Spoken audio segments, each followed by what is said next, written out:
there. You're listening to the Girl Talk podcast. My name is Carol. I'm Kelly. I'm Trisha. And we want to say a great big thank you to our friends at Compassion for sponsoring this season of the Girl Talk podcast. Compassion is releasing children from poverty in Jesus' name. And you can find out more about Compassion and what they're doing around the world at thelightfm.org and click on the Compassion banner. Thanks to Compassion for sponsoring Girl Talk. We appreciate you. Today we're going to be talking about imposter syndrome. Have you all heard that term? I've heard it. Yeah, tell me what I don't that really is. know it. Okay. Imposter syndrome is when people doubt their skills, talents, or accomplishments and have a persistent internalized fear of being exposed as frauds. Oh. Is that what you thought it was? I didn't know exactly what it was. Okay. I know what that is. Yes. Because I've dealt with it. Sure. I think we all have. Wow. Yeah, for sure. Yeah.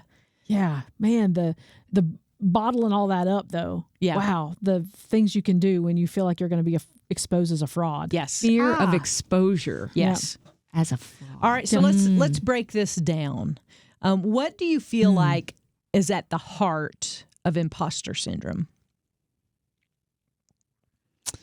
I think a lot of it probably has to do with us trying to do it on our own. Yeah. You know, feeling like everybody looking around, looking at all of the smart people around us. We've got lots of messages coming at us of all of these people who are awesome. You know, they're the people who do the things the best way. They're always in the magazines, and they're the ones who have the social media shiny posts and the followers and the influencers. And I'm not as good as them, so I must not be good at all. That, and I think we try to take on all of this by ourselves and think that we are capable of being all things to all people at all times. Okay. What about you, TK?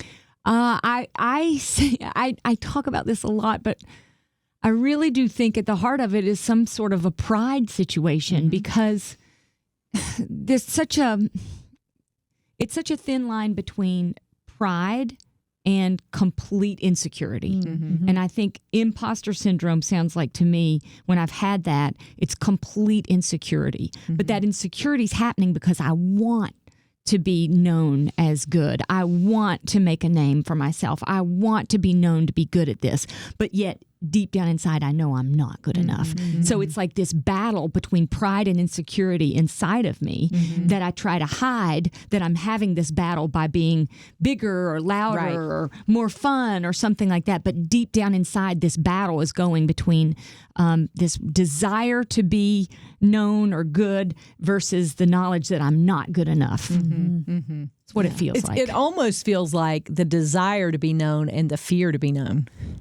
Oh, yes. Like, right? Yes, that are in conflict. Right. Yeah. Because, I mean, that's one of our basic human Yeah. needs, is to be known. Right.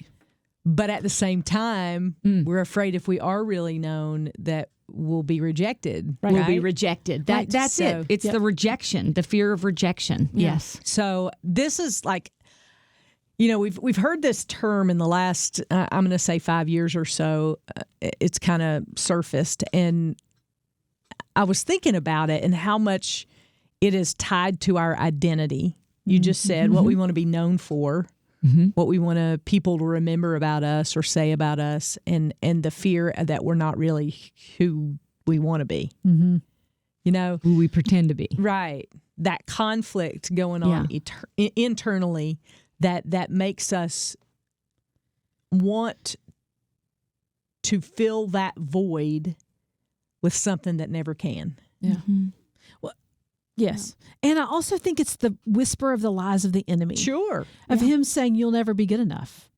And it's twisting truth, because yes, we are never good enough. Right. There is nothing we can do to earn our own salvation. There is nothing we can do to become clean again after we've messed up. There's nothing we can do. We do not have that power. Right. And the enemy reminds us of that. You know, you are not good enough. You will never measure up. There's nothing you can do.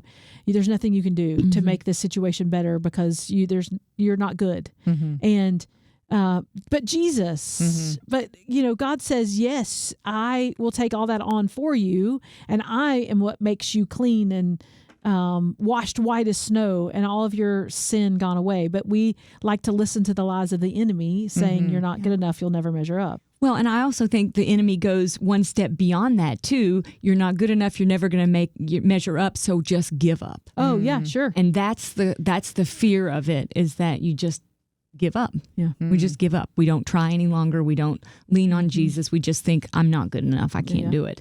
Or we get so good at putting on that mask and pretending that we're something we're not. And it's the pretending. Yeah. It's the pretending piece of it. And we live such public lives now. Yeah. Everybody can be on Facebook Live or on the internet in some manner, YouTube, have your own channel, all those things. We're so public that I think it makes us pretend even more. Sure.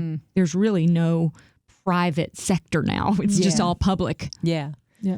Everybody's a celebrity. Yeah. And identity is at the heart of it all. I think that if I had to pinpoint and nail down the greatest tactic of the enemy in our current culture, it's identity. All around that, you're not who God says you are. You're not good enough. You're not, and then there's the other psychology side of it that you need to tell yourself you are good enough, and that you're great, and that you get a participation trophy because you showed up, and all the things. And so there's a constant battle of us as women to really identify ourselves in a way that feels right. And I've struggled with this most of my life, in being who I think people think I am. Does that make sense? When you're a believer, you're under a little bit more scrutiny from maybe people who aren't believers to live a life that's consistent with what you say you believe. But none of us are even capable of that. Right. And that's what makes Jesus so appealing for me, because I'm not good enough and I can't do it on my own. Yeah.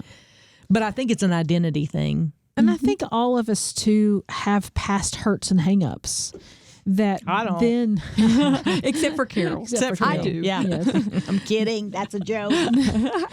That then start to define how we see ourselves. That person saw me as this way, and if they got to really know me, and they saw that's true. me as XYZ. Yeah. And if I am real and honest with somebody again, they're not going to like me either. Just like this person over here didn't like me.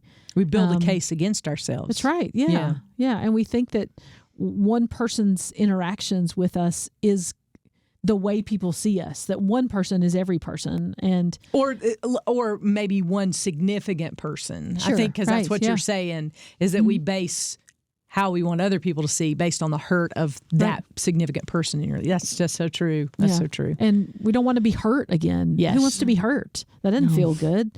We want to be loved and seen and known and appreciated. And if we have those past experiences where we were rejected, it's hard to want to expose the real you. So it's easier for us just to put on those masks. Yeah. And I think it's Brene Brown that says when you do that, when you don't let yourself be fully known, you can't experience full joy. Yeah. So if you're not known, that would make total sense. Yeah. Right. In a cerebral sort of way. Emotionally, it scares me to death, right? But I think for most of us, we're like, but we want to experience full joy, but are we really willing to enter a relationship where we're fully known? That's true. That's true. And I am reminded of a book that I read that talked about this false self that we put on when we've been traumatized. And it might be because of a mistake we made in the past or a hurt that someone did to us. But as a protective measure, people tend to create a false self. And that self does all the operating in the public sphere. So it's like it may be trying, and you mentioned, you think the way you think people want you to be. Right. So you perform the way you think someone wants you to be. Maybe you're the funny person, so you've always got to be funny, even if you're hurting inside. But that false self has to be constantly fed by false affirmations. And that's why Facebook likes mean so much, because that fuels that false self. That's why people have to laugh if you're trying to be the funny person all the time. Yeah. So you're constantly being fed by external things instead of allowing that false self to go away, being authentic, and let Jesus meet you right there. Yeah. You know, one of the places I struggle the most in this particular issue is with my parenting. I want to be seen as the perfect parent. Oh, right. You know, I want my kid to be the perfect kid, and I want to be seen as the perfect parent. And so the stories I'm going to tell, except maybe to a few people, but the stories that I'm going to tell the general world are typically going to be stories of how great my kid is. Right, You know, look at this great thing he did. He did this thing, and aren't I a great parent because he did such a good job at this thing? And I don't want my parenting flaws to be exposed. You girls deal with that as parents? Sure. All the time. For sure. And, here's the other thing, too. Somebody said this to me years ago. I don't even remember who it was, but they said, do you know that people are individuals? And I was like, well, of course I know that. I may be blonde, but I'm not that dumb, right? And they said, no, what I'm talking about is that two perfectly great parents, not perfect because there's nobody perfect, but two perfectly great parents can raise a kid who then makes their own decisions and does something that doesn't look good on the family. Yeah, sure. And two completely broken people can raise a kid that turns out to be great and does wonderful things, Right. Right. And you're like, I've never thought of it that way before, but we tend to attach so much of our identity to the successes and or failures of our children that's dangerous because we don't give them the individualism they desire. We smother them sometimes with that being who we are in our identity. And I've had to apologize so much to my kid that I can't even tell you.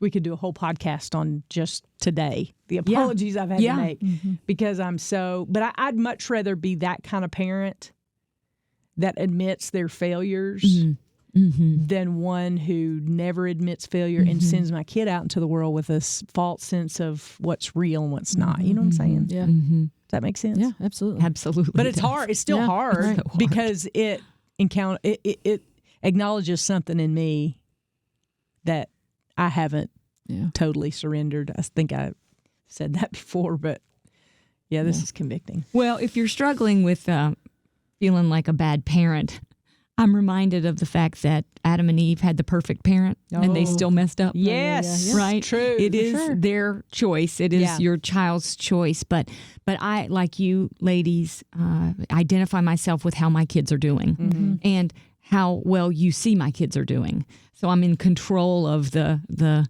appearance that you have of them. But their public relations. That's right. person. I am. That's right. Momager. Yeah, you're the momager. But it's true. But allowing ourselves to apologize, acknowledging when we mess up, is great parenting for them, and it's great parenting for me. Yeah. I need to constantly do that. And I think part of what might help us deal with imposter syndrome is not trying to pretend we're perfect. Yeah. It's just letting go of that perception or that desired perception and just acknowledging our mess ups. Yeah. Doesn't that take all the sting away from it, or not all of it, but some of the sting away from it? Well, I know. I mean, I can speak to that directly because I used to live with the illusion that because I was a public person, I had to have all the answers. And then I went through a divorce and became a single parent.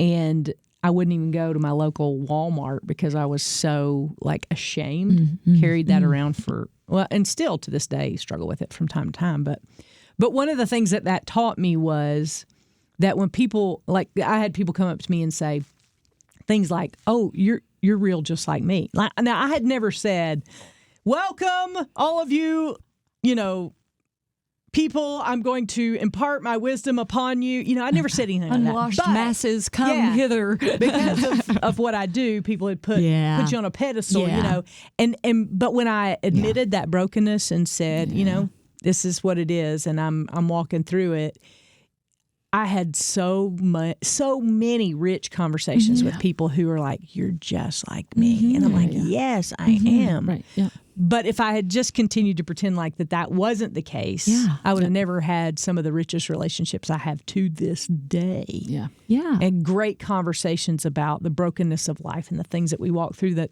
oftentimes aren't our choosing, or sometimes they are. But that there's grace and Jesus still loves you. Yeah. And so that was a big breaking point for me, because I'm going to tell you, there was a lot of days where I just closed the blinds and let everybody think what they wanted to until it was too late to ignore, you know? Yeah. It's like everybody else knows you got a problem, but you don't acknowledge the problem, thinking that they won't know I have a problem if I don't have a problem. Well, you know? and I think here's the main thing, too, for that is that everybody has a problem. Sure. Every single does. person may, I mean, everybody has a problem. It may not look like your problem. It may not look like somebody else's problem, but everybody has something they're hiding that they wouldn't want exposed for the world to see. Right. And we're all carrying some sort of something we're ashamed of. But if we just remember that everybody's in that same, everybody's in that same boat. Nobody is perfect except Jesus. Yes. Right. And we will not be rejected by Jesus. That's right. When you dig down to that fear of rejection, and it can be any situation in your life, that fear of rejection, we are not rejected by Jesus. When we surrender to Him, we will not be rejected by Him. That's such a powerful truth. When we're fearing rejection so much, that's the place we can always go where there will be no rejection. And we don't have to put on a mask with Jesus. No. Jesus knows us intimately. Yeah, He knows all of it. Us and loves us deeply. He knows all the things. He knows all the things that we would never tell anybody else. He knows all the shame we carry. He knows all the things we've done. And yet He still says, "My daughter, I love you." And I'm going to go out on a limb here, because y'all know I like to live on the limbs a lot of times. But I think there are a lot of people who think a relationship with God is sitting in a church pew every Sunday. Oh, yeah. And I only say that because I played church for a lot of years without really knowing Jesus. Yeah.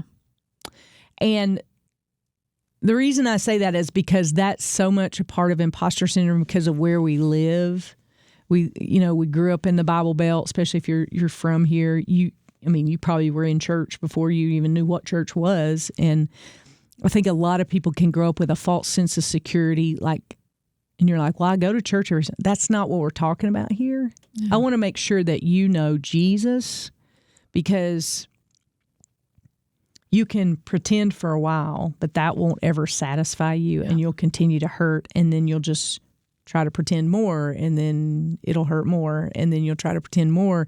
And it's really a dangerous cycle to get in, because you don't know Jesus. And so here's the thing. Church is definitely a part of your journey, needs to be. You need to be in a good Bible-believing church.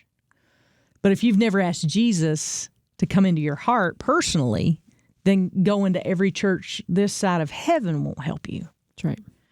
So I say that to say, because I think a lot of people sit in church Sunday after Sunday and they think they've checked that box, but they really don't know Jesus. And that's one of the reasons that we do this podcast, is because we don't want you to make that mistake and then find out when it's too late. Right. And it's only too late if you get to the pearly gates without Jesus. If you die without Him, that's when it's too late. But it is never too late before then. Right. Wonderful. And it might feel uncomfortable sitting in a pew and knowing, I've never really given my life to Christ, but you don't want to admit that. Yeah. That is okay. Admit it right now, because you need Jesus more than you need anything else in this world. And you may be teaching Sunday school. Yeah, that is true. Yeah. Or Bible study, or any number of things. Yeah. But we would not be doing what God called us to do if we didn't say, hey, have you thought about this? Maybe it's because you don't know Jesus. So here, I'm going to give you something real simple to do. You don't even have to sit in a pew and go up front and do all of the handshaking and all that stuff. Although I would strongly encourage that you tell somebody if that's your decision today. But you can just pull out your phone right now. If you're watching on your phone, you can write this down for later. But you can text the word Jesus to 800. I'm waiting for you to write that down. Don't say you're going to do it later because you won't. Do it right now. 800-293-1069. Just text the word Jesus. And what I'll do is I'll send you Billy Graham's Steps to Peace with God, and he'll just walk you through how you start that relationship today, right now. And you can get rid of all this imposter syndrome. Now, I will tell you this. You may still struggle with imposter syndrome after you ask Jesus in your heart, because I do. Yeah. From time to time. I think we all do. Yes, same. But here's the thing. You have a home base to go back to. You have somebody who can set you right again. You have somebody who can put you on the right path. You have his word that he will speak to you from and get your identity settled. But until you do that. And you're never rejected. Right. Never rejected. Never and rejected. fully known and fully loved. Right. It's the relationship. That's exactly right. And that's what will get rid. That's how you battle back, number one, with imposter syndrome, because you can't be good enough. Yep. If you could be good enough, then Jesus wouldn't have had to go to the cross. That's right. That's right. So that is our heartbeat here. Yeah. I want you to hear that, because I think sometimes you can think, oh, I'm just coming to get a little encouragement. And you are. And we hope you're encouraged by this podcast. But at the heartbeat of it, we really don't want you to miss Jesus. Right. Because none of us will be sitting around these microphones without that relationship that changed everything. Do we get away from it? Absolutely we do. Do we sin? Absolutely we do. Right. Yeah. I don't. Well, except for Kelly. I do. But, yes. We all sin every day. We can all come back and let God set our identity straight, which I think imposter syndrome at its heart really deals with our identity and our pride and our all those things that we've gone a lifetime carrying around. We don't have to anymore. Yes. We don't have to. Ooh, I feel better thinking about that. Thank you, right? Jesus. Yes. Right? You can lay Thank it you, all Jesus. down, but that's a choice you have to make. Nobody can make it for you. Yeah. You have to make that choice. And so it is our prayer that you'll do that today. Yep. Don't wait any longer. Stop being an imposter. Yeah, stop being an imposter and get that right today, because that is what God has been calling you home. And I believe, I'm crazy enough to believe, that he might even have you listening to this podcast right now, this moment, for another invitation for you to hear, to come to him, to come home. And we would love to hear from you. Sure. If there are other ways that we as a ministry can support you in your walk with Jesus, reach out. girltalk@thelightfm.org. Yes. I'm praying for you. Absolutely. We love you. We sure do. We sure do. Hey, we want to say thank you to our friends at Compassion.